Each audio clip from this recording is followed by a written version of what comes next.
Transnational challenges are the most pertinent and encompassing topic in international relations since globalization transcends state-centrism and creates international independence, as well as because it enables cooperative frameworks to overcome collective action failures that are permitted under state-centric systems.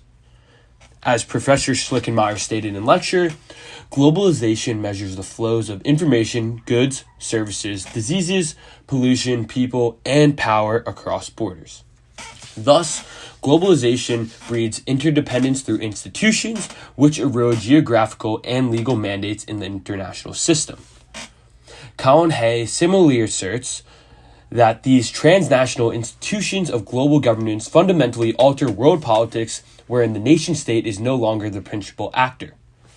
As state-centrism erodes, this international interconnectedness would help overcome the sweeping transnational challenges like climate change. However, Robin Eckersley's green theory shows that this has not been the case, as IR has, until recently, failed to factor in climate injustices and crimes committed by domestic and international powers. In the episode of discussing international relations topics, I will address how every topic from this semester hinges upon the interdependence that international institutions foster under transnational challenges, primarily through a liberal rationalist approach. First, globalization bolsters international peace by fostering interdependence. Paul Diehl explains that international security studies have primarily analyzed war under negative peace in the absence of war. As Schlickenmeyer explained in his liberalism lecture, building institutions that create an interdependence is a sufficient method to fight against the anarchic forces in the international system. Additionally, economic interdependence can be used to thwart war when constituencies have vested interests to keep the good times rolling. Thus, the best way to mitigate Jack Levy's interstate war is to establish constituencies with vested interests. This is demonstrated through Elon Musk's use of his political clout to influence President Trump in not going to war with China, since Tesla relies heavily on China for batteries and EV production. These very economic relations are developed and maintained because globalization permits states to produce their comparative advantages. As Schlickenmeyer mentions in his Transnational Challenges lecture, the freedom for trade forms an asymmetric yet interdependent relationship between states. Say one country can produce raw materials while the other produces automobiles. Globalization enables capital-intensive states to increase their production capacities by outsourcing low-skilled, labor-intensive industries. The very information, communication, and transportation, or ICT revolution, empowered states to engage in capital liberalization and also specialize and produce goods at scale. The globalized and interdependent world exposes the inability of international laws to counter transnational challenges. Professor Schlickenmeyer explained that the freedom in commons brings ruin to all. This tragedy of the commons framework characterizes the collective action problem in the international system. In short, there are farmers grazing their sheep on a pasture where adding another sheep to a farmer's herd benefits and maximizes their utility positively, while fractionally affecting the other farmers. This misalignment of positive and negative utilities produce overconsumption and free-riding incentives. Similarly, international interdependence and interactions create customary international law, which relies on shared understandings that bind states regardless of whether a treaty or agreement has been signed. However, customary law fails since it holds no standalone causal weight. The Paris Climate Accords embody this development since they face a collective action problem wherein there is no international body to enforce the accords' agreement, reinforcing Eckersley green theory and its critique of the international order. Even negotiation efforts such as COP15 or COP28 summits, which have been called to address the carbon emissions accountability issues, have failed due to there being no single body with the enforcement power to bind states to these climate agreements. Additionally, the pervasive interconnectedness formed through the ICT revolution has increased awareness in support of race and gender issues. These issues have gained awareness through the use of social networks. Freeman, Kim, and Lake asserted that the race is hidden behind international law, which I previously critiqued. Successful social movements surrounding race are evident in the hashtag Blackout Tuesday movement in 2020 on Instagram in support of the Black Lives Matter movement, which was in lieu or in wake of the George Floyd incident.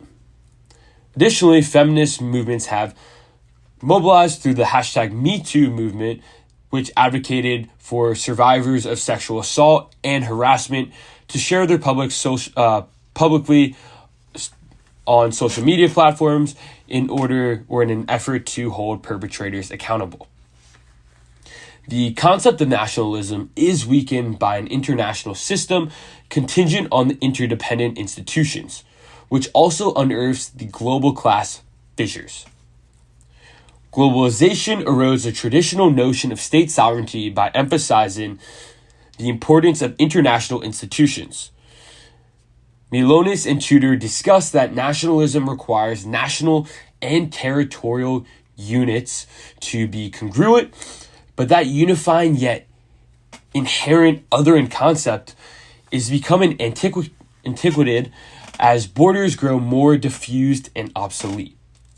Instead, this othering grows out of the global elite, wherein the Gramscian socialism of the class consciousness rooted in economic conditions persists. This global elite and class consciousness development is apparent in the 2015 Greek debt crisis. The Troika, composed of the IMF, European Central Bank, and European Commission, imposed austerity measures despite a Greek citizen referendum rejecting austerity. Despite this public referendum, Greek leaders were obligated to implement these harsh economic reforms to satisfy their global creditors, underscoring how globalization exposes the class cleavages in the international system. Global hegemons can exert their self-interested power through international institutional interdependence. The ability to exert hegemony in the international system is made possible by these international institutions that are deeply intertwined. Lake explains that these strategies adopted by great powers define the structure of the international system. However, this power has been exerted to maximize states' self-interest. Professor Schlickenmeyer discussed how discourse dominance and the competition over meaning have been used to maintain hegemony. For example, after 9/11, the U.S. framed global security discourse around a binary with us or against us framework. This very terrorism language became dominant in international institutions such as UN Security Council debates and a variety of NATO strategies. Although third world states may have viewed this system as unfair and unstable, the U.S. used interdependence within international institutions to legitimize and globalize its narrative, as well as silence alternative views from Muslim-majority countries. The state of transnational challenges as we know it today will improve with the furthering of international interconnectedness and the adoption of new technologies. Amitav Acharya posits that African scholars have called for more attention to transnational challenges such as food insecurity, AIDS, and environmental issues. As borders continue to diffuse, the perpetual interconnectedness will foster increased biotechnology advancements in vaccines and food modifications that can travel across borders.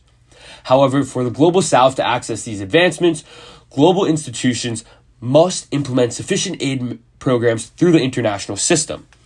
As such, technological breakthroughs are produced at scale and made possible by globalized supply chains and logistics networks, which have also led to the emergence and practice of global IR theory. Transnational challenges are the defining issues of our time, from climate change and pandemics to cyber threats and mass migration. As globalization deepens interdependence, it simultaneously exposes the failure of outdated state-centric solutions. Thus, the international system must invest in international institutions with real authority, ones that can monitor, enforce, and adapt to these global threats. Without coordinated governance, the tragedy of the commons will continue to erode planetary health, human rights, and global security. As protectionist tendencies rise and nationalism resurfaces, the choice becomes clear: double down on institutional cooperation or face systemic collapse.